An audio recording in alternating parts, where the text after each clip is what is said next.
So, I need you to step away from the displays. The voice was polite in the way a knife could be polished, shiny, practiced, and cold. The old man didn't flinch. He stood with his hands at his sides, shoulders relaxed, gaze resting on a glass case lit like a museum exhibit. Inside, watches lay in velvet nests, their faces glinting under the spotlights like tiny moons.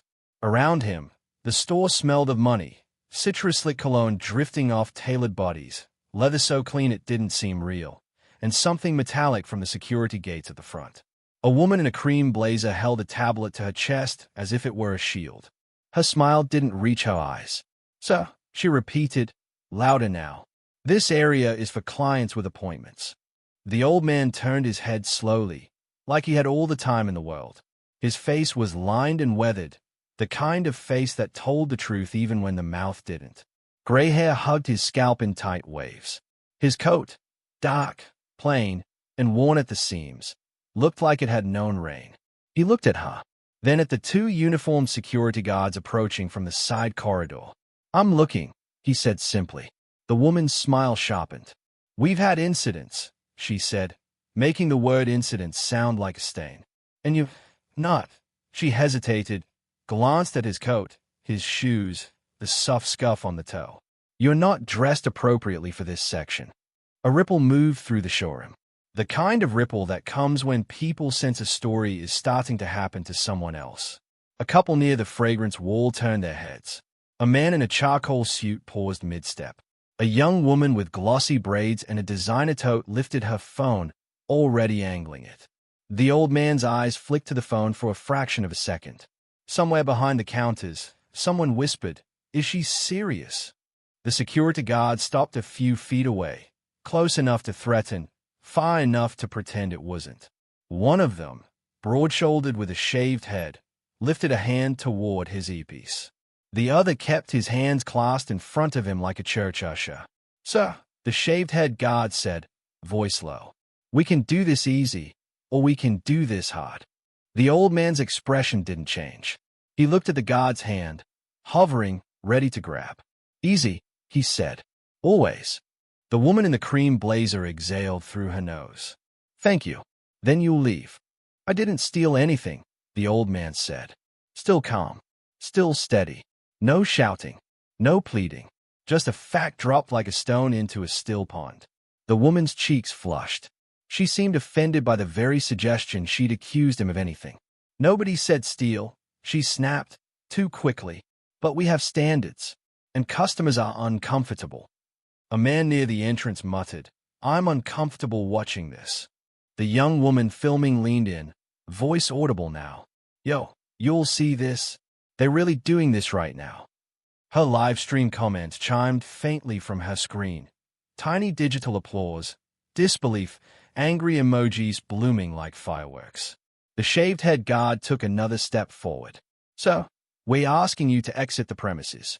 The old man looked past him, toward the entrance. He could see sunlight beyond the glass doors, the city moving outside like it didn't know what was happening in here. A second staff member appeared from behind a display. Tall man, slick hair, suit too tight in the shoulders. He wasn't wearing a name tag. He walked like he owned the marble beneath his feet. Because he did. The store owner.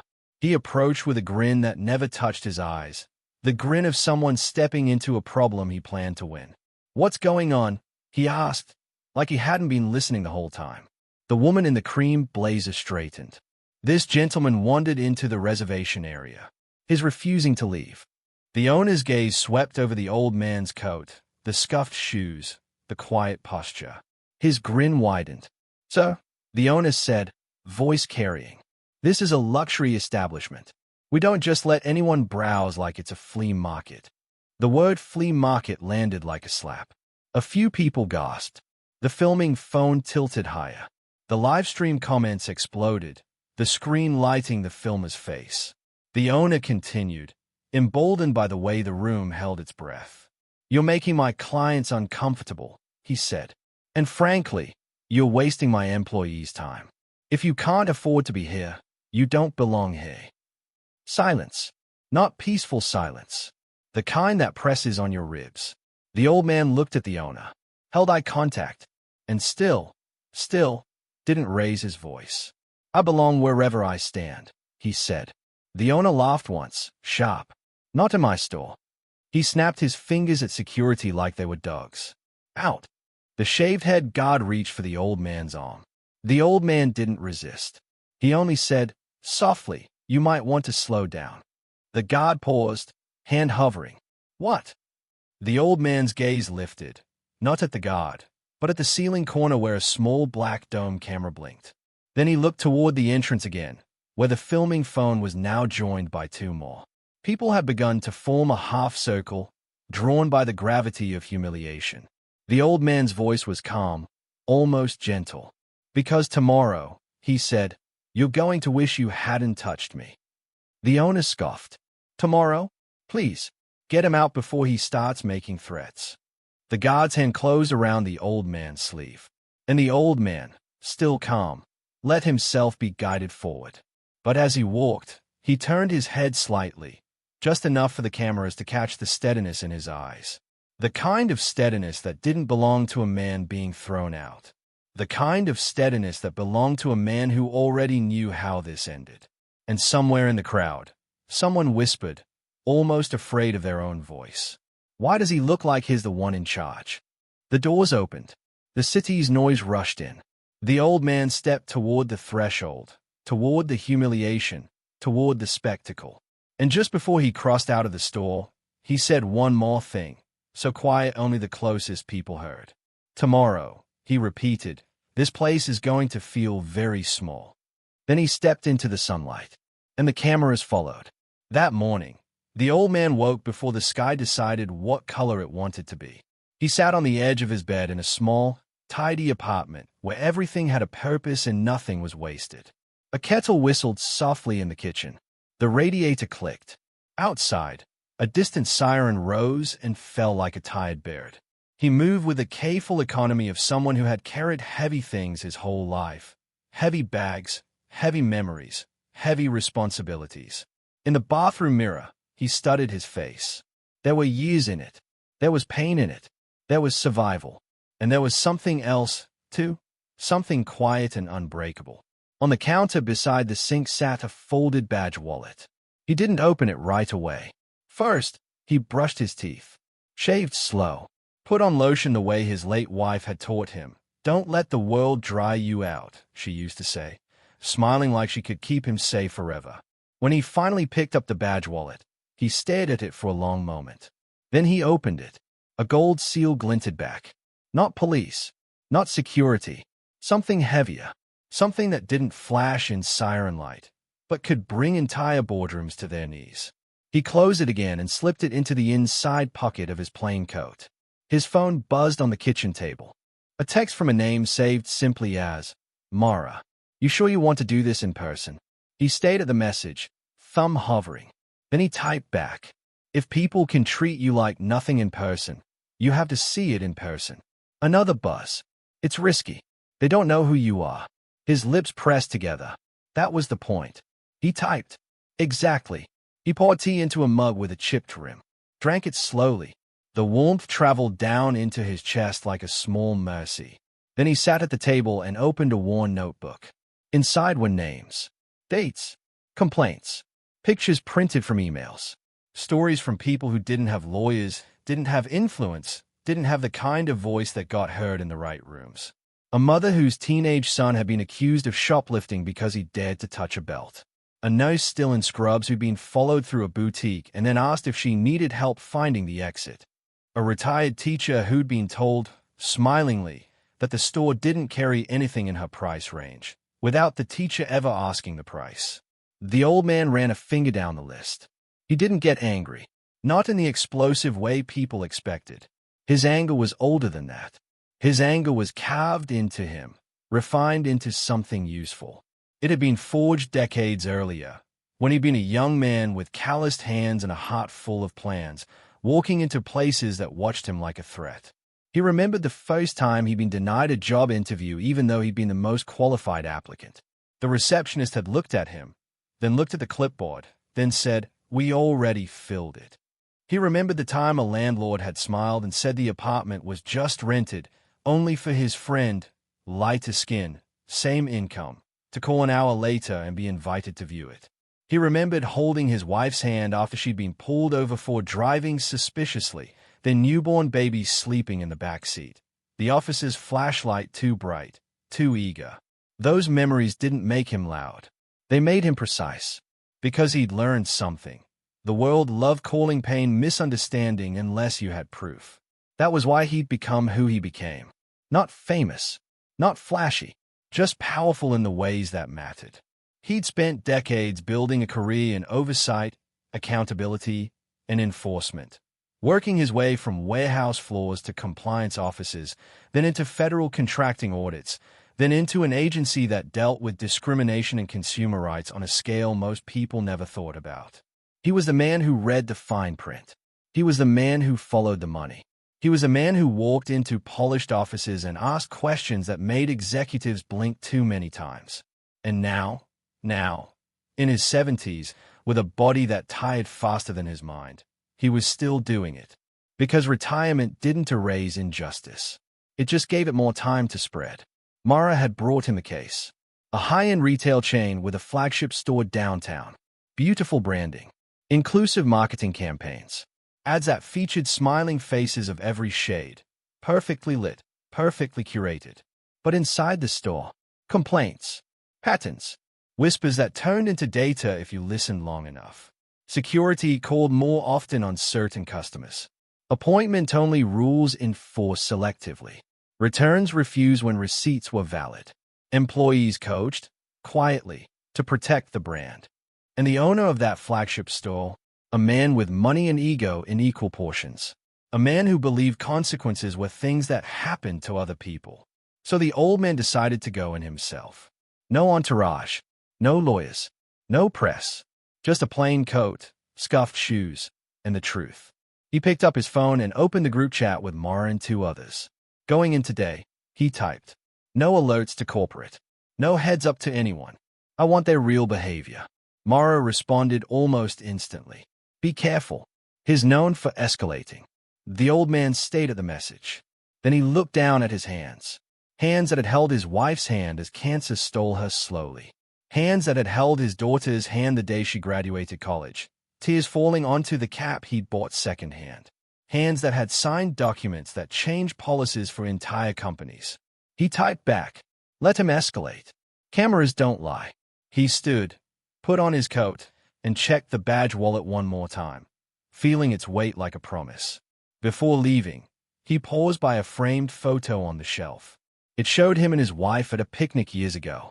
She was laughing, head thrown back, sunlight catching her earrings. He was looking at her like she was the whole world. He touched the frame gently. "Still doing it," he whispered, voice thick.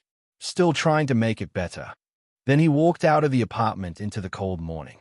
And somewhere in the city, in a store lined with mirrors and marble, a man who thought he owned respect was about to meet someone who didn't ask for it. The sunlight outside the store felt harsh, like it had no patience for what had just happened. The old man stood on the sidewalk as the glass doors shut behind him. Inside, he could still see the owner gesturing, still see employees hovering like nervous birds. And outside was the crowd. Not huge, but growing. People had stopped, turned, stared. The young woman filming had stepped out too, phone held high, face lit with adrenaline. "Yo," she said to her live stream, voice loud. "They just kicked this old man out for trying to look at watches. The owner said he don't belong there."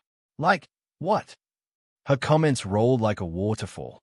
Anger, shock, drop the store name. "This is disgusting. Call corporate. I'm sharing this." A man in a hoodie stood near the old man, eyes wide.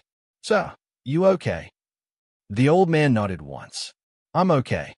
His calmness made people uneasy, because calmness in the face of humiliation looked like either surrender or strategy. The security guard stepped out behind him.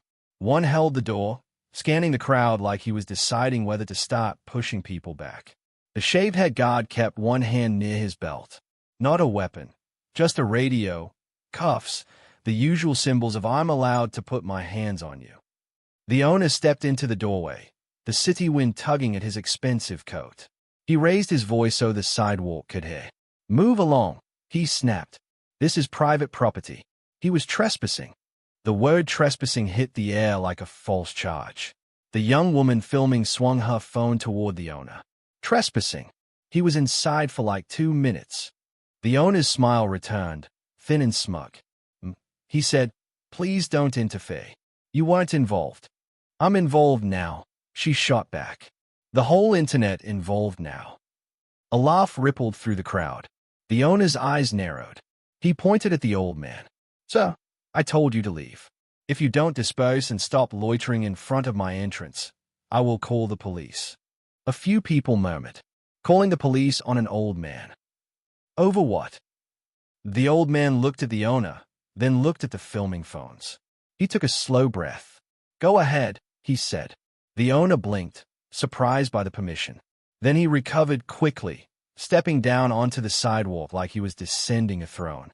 "You heard him," he said to the guard. "Call them." The shaved-head guard lifted his radio. "Dispatch, we have a—" "Wait," the young woman filming said sharply. "Hold up. What's your name?" The owner laughed. "My name? You don't need my name." "Oh, we do," she said, voice rising. "Because you just went viral, sir." She angled her phone closer to his face. The owner flinched back instinctively, then snapped at the guard, "Get that phone out of my face." The guard stepped toward her. The crowd tightened. Somebody said, "Don't touch her." Somebody else said, "Leave him alone." The atmosphere thickened, like a storm deciding whether to break. A man in a suit, one of the store's customers, exited behind the owner, eyes flicking around nervously. He stood a safe distance away, pretending he wasn't part of it. The owner turned his attention back to the old man. "Last warning," he said. "If you come back inside, we will have you arrested." The old man looked at him with a kind of weary sadness. "Arrested," he repeated softly, like he was tasting the word. "For existing in your line of sight." The owner scoffed. "Don't play victim. You people always." He stopped, realizing too late that he'd said too much. But the phones caught it. The livestream caught it. The crowd caught it. A woman in the crowd gasped out loud. "Oh my God, did he just say?" The young woman filming went still for half a second. Then she said, very quietly into her phone, Nah, he did not just say that." Her comments exploded again, a storm of disbelief and fury. The owner's face hardened. "I didn't mean." "Yeah, you did," someone shouted. "You sure did," someone else added. The shaved-head guard shifted, suddenly aware that the optics were turning against them. The owner's pride wouldn't let him retreat. He stepped closer to the old man. "Let's be clear," he said, loud enough for everyone. "This store is for a certain clientele. People who can afford it. People who fit. And you," he gestured at the old man's coat like it offended him. "You don't." The old man held his gaze. "I can afford it," he said. The owner laughed. "Sure." The old man didn't move, didn't raise his voice. He just reached slowly into his inner coat pocket. The shaved-head guard tensed immediately. "Hands out," the guard barked. "Now." A few people screamed, "Stop." The young woman filming shouted, "He's just reaching." The crowd surged half a step forward, instinctively protective. The old man froze, hands still inside his coat, eyes on the guard. "I'm taking out my wallet," he said calmly. The guard kept his stance. "Do it slow." The owner watched, smug again, like he was enjoying the show. The old man pulled out a slim leather wallet. Not a beat-up billfold. A crisp badge wallet. He held it closed for a moment, letting it be seen, letting the tension coil. The guard's eyes flicked to it. The owner's grin faltered. "What is that?" the owner demanded. The old man looked at the filming phones again, at the crowd, at the live audience multiplying by the second. The young woman's voice trembled with excitement. He got something." The old man finally spoke, voice steady as stone. "You wanted to call the police," he said to the owner. "You should." Then, with a slow, deliberate motion, he opened the wallet. Gold flashed in the winter sunlight. And the old man's eyes didn't hold anger. They held inevitability. Because, he said softly, you're going to want witnesses when the truth walks in. For a heartbeat, nobody moved. Not the guards. Not the owner. Not the crowd. Even the city noise seemed to dim, as if the street itself leaned in. The gold seal in the old man's wallet wasn't a toy. It wasn't decorative. It was official. The kind of seal that came with federal statutes behind it. The kind of seal that didn't need a gun to be dangerous. The shaved-head guard's jaw slackened. He leaned forward just enough to read. Then his face changed. It wasn't fear exactly. It was recognition. The look of someone realizing they had been standing too close to a cliff without knowing. The guard lowered his hands. "Sir," he said, voice suddenly smaller. The owner stepped forward quickly, trying to regain control. "What is that supposed to be? Some fake badge? You think you can scare me with?" The old man turned the wallet slightly, angling it so the cameras caught the lettering. The young woman filming sucked in air. "Oh my," she whispered, staring at her screen. This man is, hold up." The comments flew so fast they blurred. The old man spoke clearly now, projecting without shouting. "My name is Franklin Booker," he said. The name landed quietly, but it didn't need to be loud, because the weight behind it did the talking. A man in the crowd, middle-aged, wearing a transit uniform, blinked hard. "Wait," he said. "Franklin Booker? Like the Booker Report?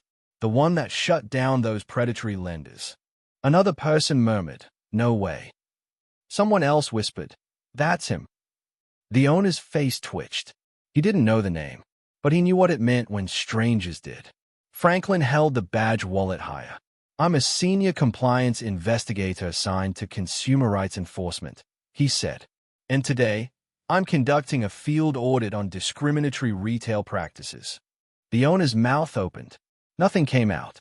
Franklin continued, calm as prayer. "You've just provided me with a live demonstration," he said, gesturing gently toward the phones, in front of multiple witnesses, on recorded video, and on a live stream being watched by thousands. The owner's throat bubbed. This is ridiculous," he managed. "You can't just." Franklin's eyes narrowed slightly, not angry, but focused. "I can," he said, "and I did." He turned his gaze to the guards.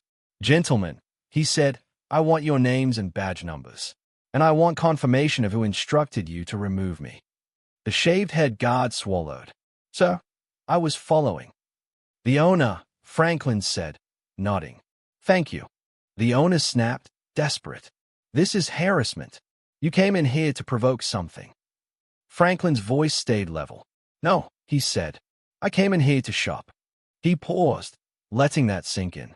Then he added, softly, "and to see who you think deserves dignity." The crowd went still again, different now. Not tense, stunned. Even the owner's clients who'd been lurking near the door had frozen, eyes darting, suddenly afraid to be associated with him. A woman who'd been holding a designer bag stepped back, like the air around the owner had turned toxic. The young woman filming raised her free hand to her mouth. "I can't believe this," she whispered to her live stream. "He really thought he could do that to him. But it's bigger than him. It's all of us." Franklin closed the badge wallet and slipped it back into his coat, slow and deliberate, no sudden movements. He looked at the owner, and his voice softened, not with mercy, but with something deeper. "Tomorrow," Franklin said, "my office will contact your corporate headquarters. You will be placed under investigation. Your security contracts will be reviewed. Your employee training will be audited. And your behavior today will be submitted as evidence." The owner's face drained of color. This is my store," he stammered. Franklin nodded once. "I know," he said. "That's why it matters." Silence. The owner's lips trembled, but pride fought to survive. "You can't destroy my business over a misunderstanding," he said, voice cracking. Franklin didn't flinch. "It wasn't a misunderstanding," he replied. "It was a habit." And right then, the live stream captured the moment the owner realized the story had flipped. No longer hunter, now prey. No longer the judge, now the evidence. The crowd's energy shifted like a tide. People began to murmur, louder now, no longer afraid. Tell him. Hold him accountable. Say it again. The owner looked around, searching for allies. He found none. Even his security guards had subtly stepped back from him, as if distance could protect them from what was coming. Franklin turned slightly toward the phones, toward the crowd. Thank you for recording, he said. Truth needs witnesses. Then he looked back at the owner one last time. And you, he said quietly, just made your truth very easy to prove. The next day, the flagship store opened like nothing had happened. The marbles still shined. The lights still glittered off glass. The owner still wore his expensive coat, still rehearsed his smile in the mirror behind his office door. But outside, the world had changed overnight. Because the video had done what videos do when they hit the right nerve. It spread. It was clipped, captioned, stitched, reposted. People slowed it down at the moment the owner said, "You people." They zoomed in on Franklin's calm face. They shared the exact moment the badge flashed in sunlight like judgment. By morning, the store name was trending. By noon, the owner's name was public. By afternoon, the corporate headquarters couldn't pretend it was an isolated incident. A black SUV pulled up outside the store just after lunch. Not police, not news. Corporate.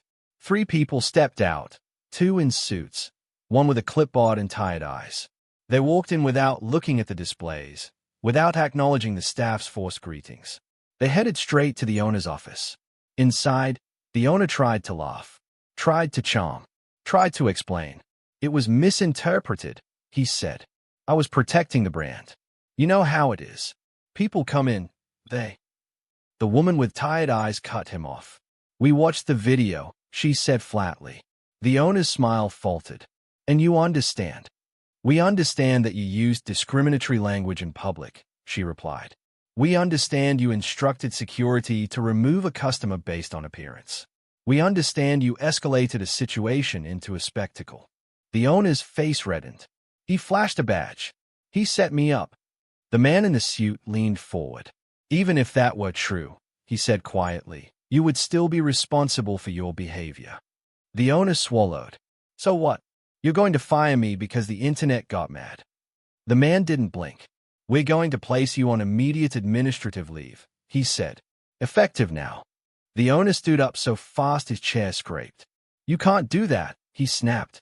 I built this location. You represent the company, the tired-eyed woman said, voice like steel. And right now, you are a liability. She slid a document across the desk. The owner stared at the paper like it was a death certificate.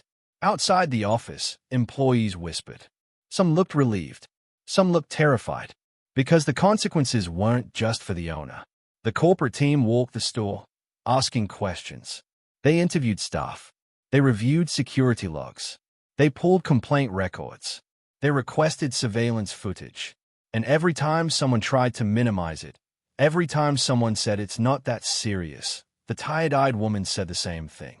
It's serious because it was normal. That evening, news stations ran the story. Not just the outrage, the investigation.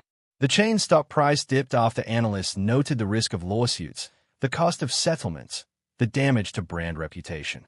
Sponsors and partner brands began to distance themselves publicly, issuing statements about values and commitment to inclusion.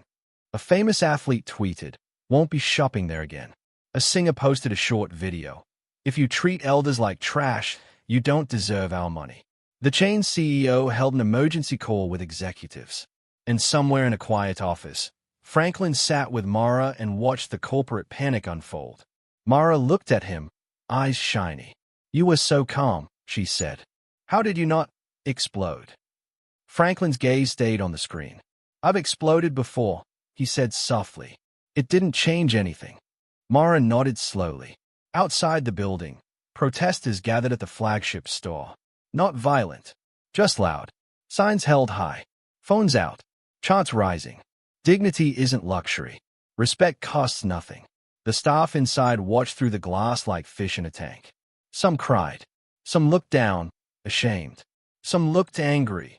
At the owner, at the public, at the reckoning. By night, the owner sat alone in his home office, staring at his phone as it buzzed relentlessly. Calls from colleagues he couldn't answer. Messages from friends who suddenly needed space. A lawyer's email with subject lines that looked like bruises. Notice of investigation. Request for statement. Potential civil liability. He played the video again. Watched himself smack. Watched himself gesture. Watched himself say, "You people." He paused it on Franklin's face. The calm, the steadiness, the certainty. And for the first time, the owner felt what he'd never allowed himself to feel. Small. Not poor. Not powerless. Just small. Because the thing he'd built, his store, his reputation, his sense of control, was crumbling under the weight of something he couldn't buy his way out of. Accountability. 2 weeks later, Franklin stood in a conference hall filled with reporters, corporate representatives, advocates, and community leaders. No stage lights. No drama. Just microphones, cameras, and a room full of people hungry for meaning. He wore the same plain coat. But his posture, his presence, made the coat irrelevant. Mara stood nearby, hands clasped, eyes steady. Franklin stepped to the microphone. The room quieted. He didn't smile. He didn't glare. He simply began. "I want to say something that may disappoint some of you," he said, voice low and clear. "I'm not here for revenge." A murmur moved through the room. Franklin continued. "Revenge is loud," he said. "It burns hot, then it leaves ashes. And ashes don't build anything." He paused, letting the silence settle. "I'm here because dignity is not a reward," he said. "It is a starting point. It's the minimum we owe each other when we share the same sidewalks, the same air, the same world." A reporter lifted a hand, but Franklin held up his own gently, asking for patience without demanding it. "There are people who believe respect has a dress code," he said, "that it has a price tag, that it is something you earn by looking like what they're used to seeing." His eyes moved slowly across the room. "But let me tell you something," he said, voice thickening slightly. "I have watched men in expensive suits commit crimes with clean hands. I have watched people with polished shoes step over suffering like it was trash on the street. And I have watched ordinary people, people who looked tired, people who looked worn, people who looked like they had nothing, give their last dollar to someone who needed it." A hush fell deeper now. Franklin's voice softened. "If you only know how to be kind to people you want something from," he said, "then your kindness isn't kindness. It's a transaction." Someone in the back whispered, "Mmm." Franklin nodded slightly, as if he'd heard. "The question isn't whether a man can afford a watch," he said. "The question is why anyone thinks they have the right to decide who deserves to be treated like a human being." His gaze dropped for a moment, and when he lifted it, it looked like he was carrying something tender. "I'm an old man," he said, "and I've been watched with suspicion my whole life. Not because of what I've done, but because of what people assumed I might do." A flash of pain crossed his face. Quick, honest. "And it gets heavy," he admitted. "It gets heavy carrying other people's fear on your back." The room stayed silent. Not performative silence. Listening silence. Franklin leaned closer to the microphone. "So here's what I want," he said. "Not apologies that fade after the cameras leave. Not statements written by lawyers. Not training sessions you check off like a box." His voice grew firmer. "I want a culture shift," he said. "I want the people who work in those bright stores to understand that the job is not to protect products. The job is to protect people from humiliation." He paused. "And I want every person watching this, every person sharing that video, to understand something, too," he said. His eyes met the camera lens directly. "You don't have to be an investigator to interrupt injustice," he said. "You don't have to have a badge to ask, why are you treating them like that? You don't have to be brave in a heroic way. You just have to be present. You just have to refuse to look away." His voice lowered, almost gentle again. "Because cruelty depends on silence," he said. "It grows best when nobody challenges it." He took a breath, shoulders lifting, then settling. "And if you're wondering what happened to the owner," Franklin said, "I hope he learns. I hope he sits with the discomfort long enough to understand what he took from people in moments he thought didn't matter." Franklin's eyes softened. "I'm not asking for his ruin," he said. "I'm asking for his change." He stepped back from the microphone. Then he said one last thing, quiet, but sharp enough to stay. Luxury isn't leather, he said. Luxury is being able to walk through a door without having to prove you deserve to exist. And the room, without instruction, without cue, rose to its feet. Not for drama, for recognition. 6 months later, the flagship store looked different. Not in its marble, not in its lights, but in its posture. A new sign sat near the entrance, not flashy, just honest. All guests welcome. Respect required. There were new managers, new training systems, new accountability protocols. But more than that, there was a new energy. Employees greeted people without scanning them first like suspects. Security guards stood farther back, less like hunters and more like guardians. The corporate office had implemented changes across the chain: independent audits, mandatory reporting, community advisory panels. It wasn't perfect, but it was movement. Outside, on a bright afternoon, Franklin walked past the store without going in.